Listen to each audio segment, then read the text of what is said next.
Brilliant entrepreneur, welcome to episode number 471 of the Heart-Centered Business Podcast. All of the show notes and relevant links for today's episode can be found at tashcorbin.com/471.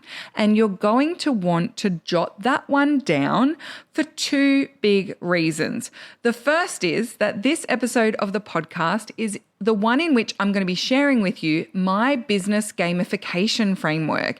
And this framework has been developed to help you gamify people's experiences in your business so that they are more likely to engage and complete the things that you share, from freebies and content all the way through to your paid programs and VIP packages. But the second reason you'll want to note down the link to the show notes at tashcorbin.com/471 is because this is day 10 of Tashmas, and I have an epic little gift for you today that I'm sure you're going to be excited to go and grab once you hear today's episode. So let's dive into my business gamification framework. Hello, I'm Tash Corbin, a business strategist and mentor based on the Sunshine Coast in Australia. The mission of this podcast is to help heart-centered entrepreneurs to make more money, and in doing so, change the world for the better. This podcast was recorded on the lands of the Gubbi Gubbi and Jinnaburra people. Always was, always will be Aboriginal land. For those unfamiliar with gamification, this simply refers to a way of making your experience of your clients and audience into a bit of a game, i.e. gamifying it, to maximize their engagement with that process.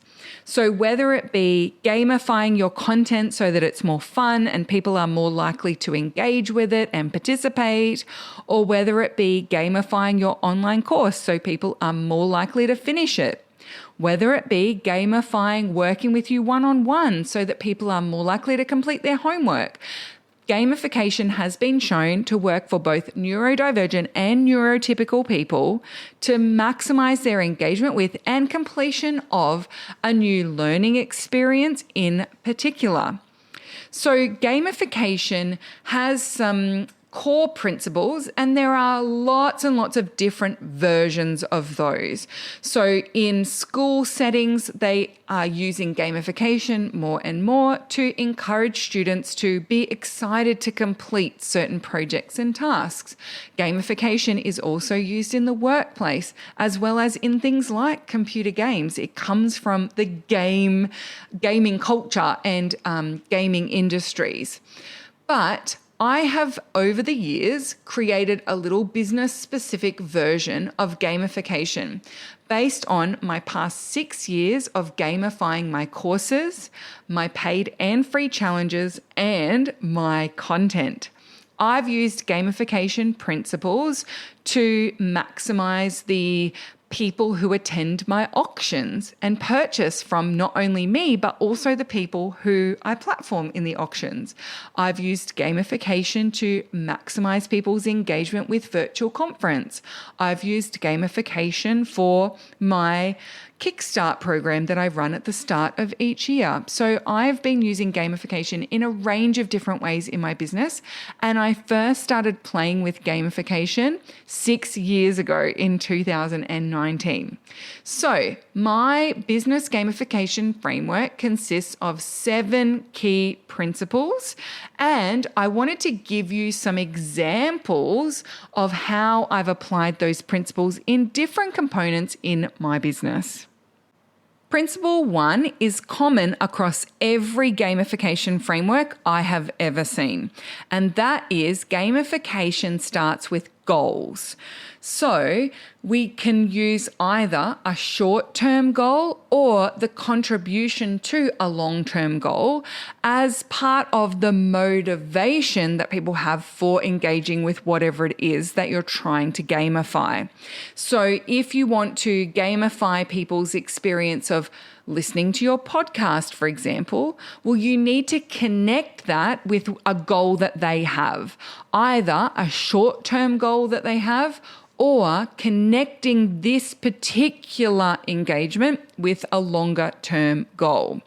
An example of how I use this in my business is in my client attraction challenge. So I run the client attraction challenge a couple of times most years. And in that, the goal is for people to attract and convert a client. So getting a client. Now, for some people, they set a goal of wanting 5 clients during the challenge, particularly those people who are repeating the process. But for a lot of people, they don't actually, when they join the challenge, know how to proactively go out there and get a client. And so that's their goal, is in engaging with the challenge and completing the challenge. Their goal is to get a paying client, and particularly getting a client that is paying them for a VIP package. That is a very reasonable goal for people to have when joining and completing the client attraction challenge. So principle number 1 is making sure that we have a very clear and precise goal, and that either you decide and communicate that goal to the participant, or you facilitate them setting and connecting with that goal. So principle number 1, goal. Principle number 2, we must have rules. All games have rules of some sort. Now, when it comes to gamifying in business, it is critical that those rules are simple, clear, easy to understand, and short. We don't want people having to read a giant 20-page list of rules in order to know how to engage with the game. Now, this is where we divert in our business gamification framework from other forms of gamification, because some board games, some video games, some gamified education experiences that are longer term, especially where it's child-based learning rather than adult-based learning, are super complex. And the rules being complex is actually part of the appeal. That is not the case in a business gamification framework. We want to keep it simple, clear, easy, short, something that's very obvious, and it's very clear and quick for me to know how to engage with the process. So if the rules are that you're collecting points and those points contribute to a refund amount at the end of the course when you complete it, that would be nice and simple and straightforward. Or if the rules are that every action you take within the program results in you getting points and then there's a prize draw at the end, that would be a nice and simple and straightforward rule framework. So in gamification, we just want to know what are the rules of the game, and for business, we want to keep them nice and simple and straightforward. Principle 3, which does divert from some gamification frameworks, but is very crucial in the business space, is feedback. Did I actually get those points that I thought I got by taking that action? Or being able to measure my progress. When it comes to business in particular, clients and customers, participants and learners want to be able to see their progress. And so having that feedback available to them, or have some kind of feedback system, makes a huge difference to people's engagement with the game. So an example for me inside the Takeoff program is that every single module inside the program has a feedback loop. When people complete the module, they have a workbook exercise to do, they have tasks that they need to complete, and then the final task is to come and share something with me inside the Takeoff program group so that I can actually review it and give them feedback. So this is providing actual qualitative feedback. But that feedback loop doesn't have to be that you specifically say, yes, you got a point, just that they know that they are progressing. So another form of feedback could be that you have a leaderboard. Another form of feedback could be that people can actually self-report on their points or self-report on their progress. So just making sure you've got some form of feedback, some form of loop, so that people can measure their progress within the game itself. Principle 4 is that there needs to be some form of reward. Now, in business gamification, that reward can take on so many different forms. It could be that they get entries into something, they get actual prizes, or they get specific things as rewards. They get access to extra resources or extra time with you as a prize or reward for engaging with the game. But it can also be things like getting more visibility. It can be things like their feelings, their connections as well. So one of the big rewards that I have in my accelerator is in our co-working sessions, if people complete a certain task that I set for them in the co-working session, then their reward is that I will actually copy edit that for them and review it for them there on the call. And if we think about one of the key desires or objectives of gamification as being people completing stuff, I can tell you right now, that is a huge incentive and motivator for participants to get stuff done because they know I'm going to get my eyes on it and give them actual tangible feedback and copy.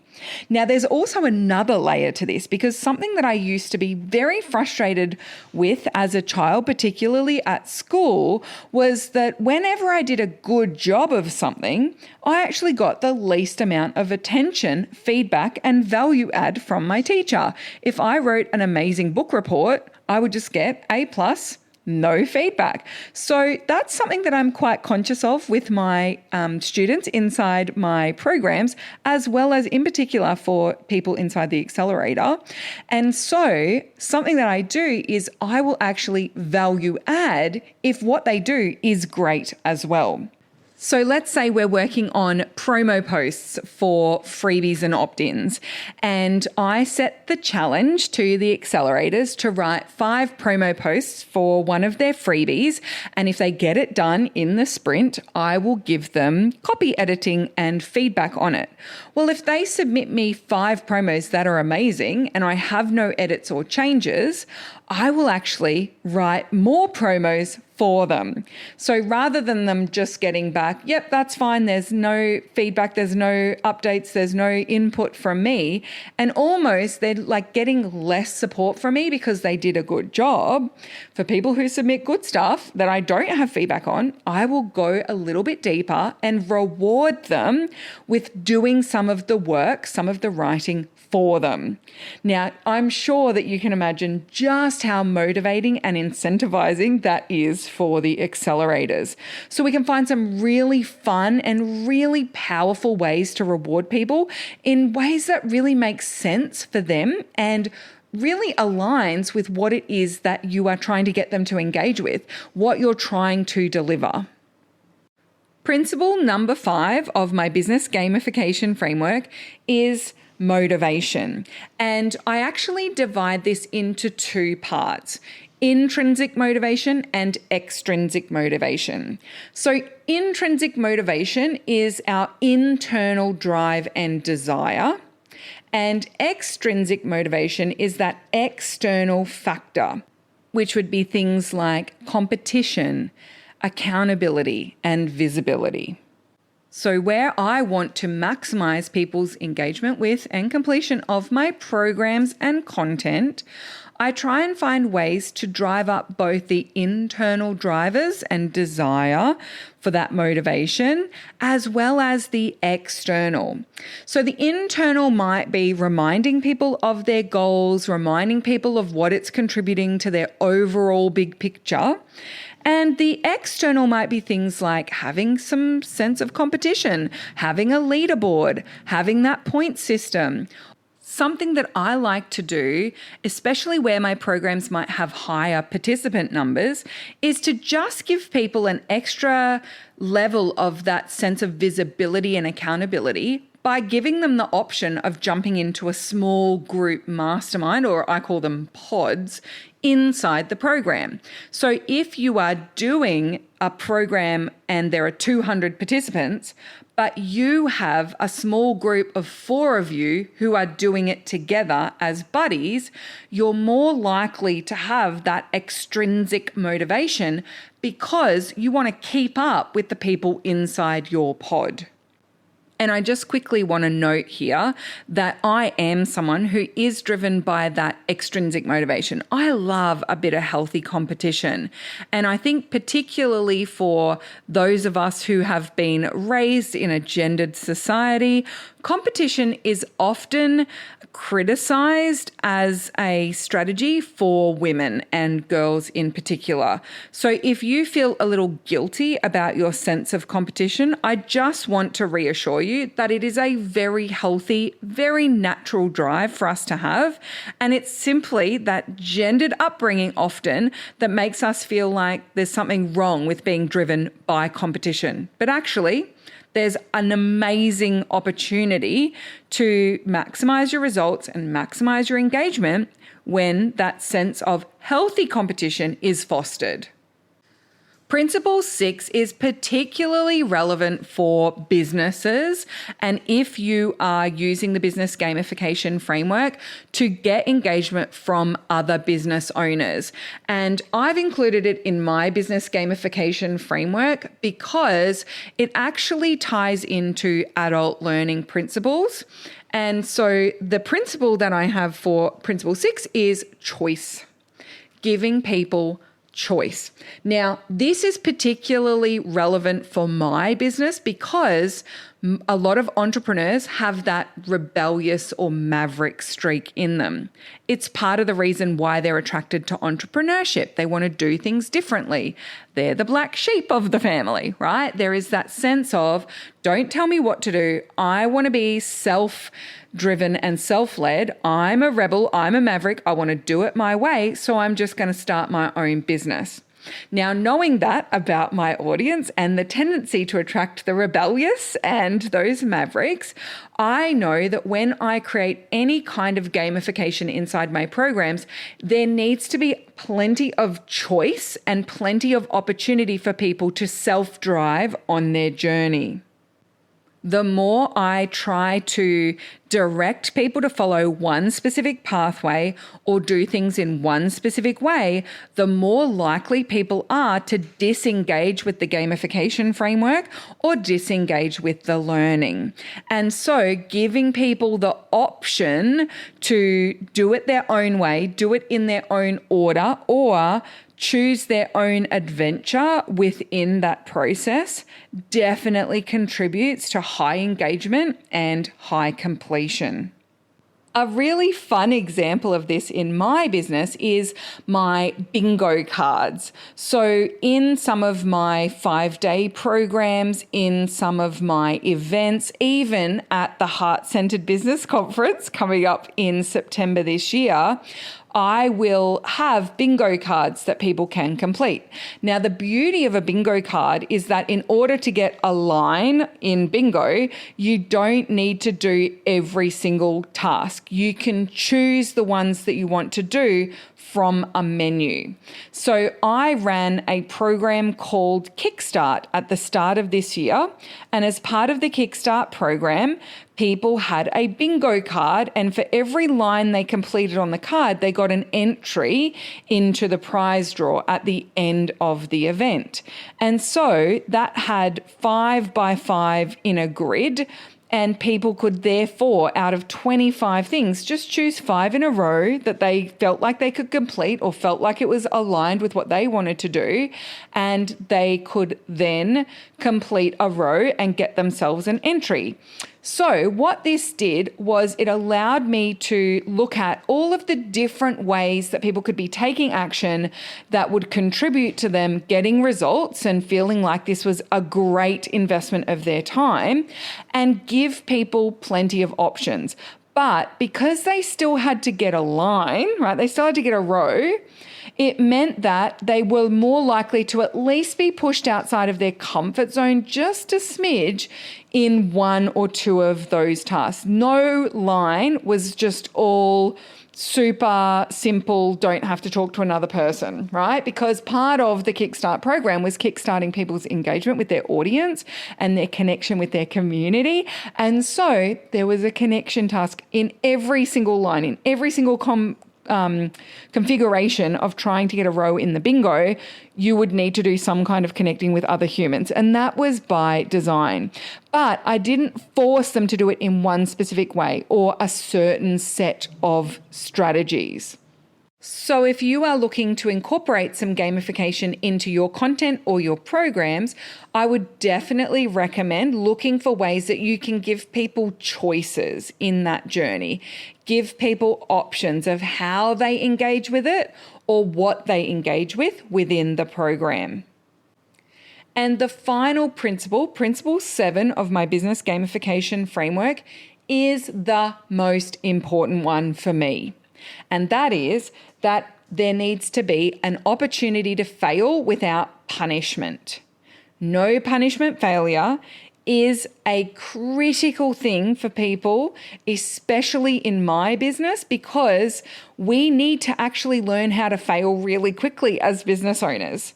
We need to go out there and make a bunch of mistakes in order to know what does and doesn't work, what we do and don't like, what our audience does and does not engage with. So in my business gamification framework, people need freedom to be able to fail without that resulting in punishment. So when I'm gamifying my content or a program, I look for some of the ways that people might attempt something and fail, or where people might do something and feel like they can't complete it or it's not good enough. And what I do is try and create as much safety as possible and ensure that I don't create any kind of sense that people will either be punished by me or that their results will be punished if they do something incorrectly or they make a mistake or they fail to complete something. In the case of creating a point system, for example, there are no points deductions for doing something wrong or for not doing something. If I was doing a leaderboard, there would be no deductions from the points leaderboard, or there would be absolutely no public embarrassment for doing something wrong or for not completing something. So another example of this is where you might give people tasks for the feedback loop or homework. So I was talking earlier about those co-working sprints. So if in the accelerator, we're doing a co-working sprint and the reward is I will copy edit your posts if you complete them within the sprint. If you attempt those posts within the sprint and you don't complete them on time, there's no embarrassment, there's no failure, there's no public calling out of people for not getting something done on time. If people join my live calls in my programs and they make a confession, I haven't done my homework, I don't shame or blame them for that. I don't make them feel like there's any form of embarrassment or punishment for failing to complete something or for not having done something. And that is really important because I want to maximize people's engagement. And I know for myself, one of the quickest ways to get me disengaged from a program or from participating in anything is to make me feel like a failure or make me feel like I'm going to be punished for something. The fear of punishment for me will often stop me from even attempting in the first place. And so I definitely don't want to create that environment for my clients and my participants. And there you have it, my 7 principles of gamification as part of my business gamification framework. Principle 1, goal. Principle 2, rules. Principle 3, feedback. Principle 4, rewards. Principle 5, motivation. And remember, that's intrinsic, internal, and extrinsic, external. Principle 6, choice. making it a self-driven journey. And principle 7, the opportunity to fail without punishment. Now, hopefully you've found that really interesting and helpful for you creating some gamification to maximize engagement and completion of your content and programs. And if you are playing along during Tashmas, I have a gift for you today because it is day 10, and that is my upcoming Biz Boost program. So Biz Boost is a week-long program that I run in May to give you a big boost to your momentum as we approach the middle of the year. And yes, you've probably guessed, it's a very gamified experience. The Biz Boost program is probably the best gamification example that I have in my business at this point in time because it's the one that I created the most recently. And so if you would like to check it out and enroll so that you can get a gorgeous boost of momentum, as well as experience that gamification as a participant, then I am offering you the Biz Boost program at half price. So it's normally $150, but if you enroll before the 16th of March, I've currently got it available at half price of just 75 Australian dollars. Now that's plus GST if you are based in Australia, but you do need to join before 5 p.m. AEST, that's Brisbane time, on the 16th of March. Come and grab the link and find out more at tashcorbin.com/471. Thank you so much for joining me for this episode of the Heart Centered Business Podcast. And until next time, I cannot wait to see you shine. I'll see you tomorrow for day 11 of Tashmas.